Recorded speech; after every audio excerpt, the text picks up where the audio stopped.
नमस्कार दोस्तों, मेरे YouTube channel mission India toppers में आप सभी का स्वागत है। और दोस्तों, वरिष्ठ अध्यापक भर्ती 2018 का जो मंडल आवंटन का काम है वो चल रहा है और आप लोगों को कब ज्वाइनिंग मिलने वाली है। तो ये जो मंडल आवंटन की डेट है वो आगे बढ़ती ही जा रही है और क्यों बढ़ रही है, इसका क्या कारण है और कब तक आप लोगों को ज्वाइनिंग मिलने वाली है। और दूसरी बात, भूतपूर्व सैनिक भाइयों के डॉक्यूमेंट कब निदेशालय में पहुंचेंगे, इन बातों पे हम आज चर्चा करेंगे। और दोस्तों, आपको मेरा निवेदन है कि यदि आपने मेरे चैनल को सब्सक्राइब नहीं किया है तो प्लीज़ मेरे चैनल को सब्सक्राइब करें, लाइक करें और शेयर करें। मैं हर तरह की न्यूज़ आपको अपडेट देता रहूँगा। तो दोस्तों, चलते हैं अभी मेन मुद्दे पे। तो मंडल आवंटन है वो आगे क्यों बढ़ा और आपको ज्वाइनिंग कब मिलने वाली है और ये जो डेट बढ़ाई गई है वो क्यों बढ़ाई गई। तो सबसे पहले तो हम मेन मुद्दे पे चलते हैं। जैसे कि आप देख रहे हो, ये राजस्थान लोक सेवा आयोग में 17 तारीख को ये प्री लिटिगेशन समिति की जो बैठक आयोजित की गई, जिसकी अध्यक्षता आयोग के माननीय सदस्य श्री सिंह राठौड़ द्वारा की गई। और बैठक में आयोग सचिव सुश्री शुभम चौधरी, विधि परामर्श श्री अश्विनी विज, संयुक्त सचिव नीतू यादव, उप विधि परामर्श श्री अनिल गुप्ता उपस्थित रहे। तो दोस्तों, ये जो मंडल आवंटन की डेट है इतनी आगे क्यों, मतलब बार बार क्यों बढ़ा रहे हैं, क्योंकि ये जो प्री लिटिगेशन कमेटी है ये निर्णय लेती है कि जो डॉक्यूमेंट कौन से सही है, क्योंकि जिसका प्रोविजन आया था तो उस डॉक्यूमेंट की कमी की वजह से निकला, तो उनके जो हस्ताक्षर होते हैं कमेटी के, तो वो होने के बाद ही ये तय होता है कि इसके डॉक्यूमेंट भेजे जाना है या नहीं भेजा जाना है। तो ये अभी मीटिंग हो चुकी है और ये निर्णय लिया गया है। तो ज़्यादातर लोगों के फॉर्म चले गए बीकानेर में, लेकिन जो प्रोविजनल वाले थे भाई उनके नहीं गए। तो अभी इनके भी डॉक्यूमेंट जल्दी ही निदेशालय में पहुंचने वाले हैं। तो ये सोमवार को पहुंच जाएंगे। वैसे इसको भेजने में ज़्यादा टाइम नहीं लगता है, हो सकता है या कल भी या आज भेज दिए जाएंगे। तो दोस्तों, अभी बात करते हैं हम कि मंडल आवंटन की डेट बार बार क्यों बढ़ रही है। तो ये कारण है कि ये जो प्रोविजनल वालों का था वो उसका ये लफड़ा सॉल्व नहीं हो रहा था, मीटिंग नहीं हुई थी। ये आरपीएससी दादागिरी कर रही है या मनमर्जी कर रही है, इसका तो भगवान ही जाने। क्योंकि आरपीएससी बहुत धीरे धीरे काम कर रही है और ये निर्णय लेने में बहुत समय लगा रही है।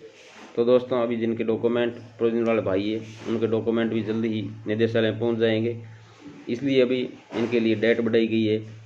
दूसरा, अभी रात को 27 जुलाई डेट किया था, लेकिन बाद में इसको वापस चेंज करके 23 जुलाई कर दिया। तो ये मान के रखो कि आपकी जो डेट है मंडल आवंटन की वो 27 जुलाई तक ही बढ़नी निश्चित है, क्योंकि ये जानबूझ के किया गया है ताकि 5-5 दिन और बढ़ा दी जाए।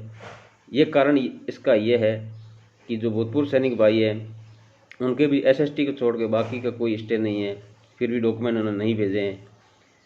तो इसके लिए इन्होंने अभी रोक रखा है, क्योंकि भूतपूर्व सैनिक भाइयों का भी मंडल आवंटन साथ में करना है। तो आप अगर ये सोचते होंगे कि हमारा तो मंडल आवंटन कर देते, कम से कम भूतपूर्व सैनिकों का बाद में कर देते, तो ये होना संभव नहीं है। क्योंकि अगर आप जल्दबाजी ज़्यादा करोगे तो आपकी भर्ती पे पूरा स्टे भी लग सकता है।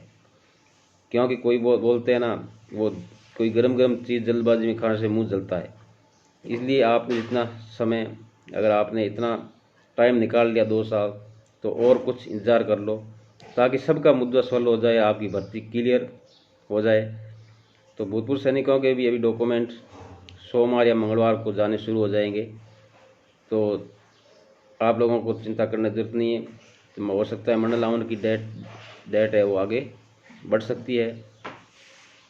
तो आप ये सोचो, जल्दबाजी करोगे, आप फालतू उल्लड़ करोगे, क्या कोरोना का समय चल रहा है और ज़्यादा आदमी इकट्ठे होना भी ठीक नहीं है। तो ये भर्ती आपको ज्वाइनिंग 15 अगस्त तक आपको ज्वाइनिंग मिल जाएगी, क्योंकि भूतपूर्व सैनिकों के जो है वो मुद्दा कल सॉल्व हो गया।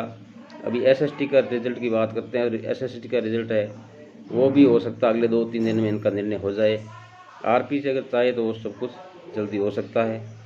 अगर भूतपूर्व सैनिक और बाकी सब्जेक्ट के अगर डॉक्यूमेंट नहीं भेजते हैं, इट मीन्स ये लगता है कि आरपीएससी ने कुछ घोटाला किया है और आरपीएससी अपनी गलती छुपाने के लिए सभी सब्जेक्ट भूतपूर्व सैनिकों जो सभी सब्जेक्ट हैं उनको नहीं भेज रही है। तो ये मेन मुद्दा हो सकता है।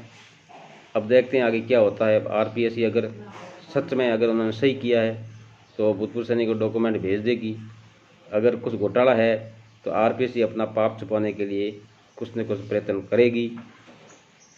तो दोस्तों, आप लोगों को ज्वाइनिंग 15 अगस्त तक मिलने की पूरी संभावना है। आप लोगों को चिंता करने की ज़रूरत नहीं है, क्योंकि जब डॉक्यूमेंट्स भेजने में टाइम लगता है और वैसे काउंसलिंग की लिस्ट भी जल्दी निकल जाएगी, क्योंकि सब कुछ तैयार करके रखा हुआ है। तो दोस्तों, आगे आगे मैं आपको नई अपडेट देता रहूँगा। तब तक के लिए धन्यवाद। Thank you.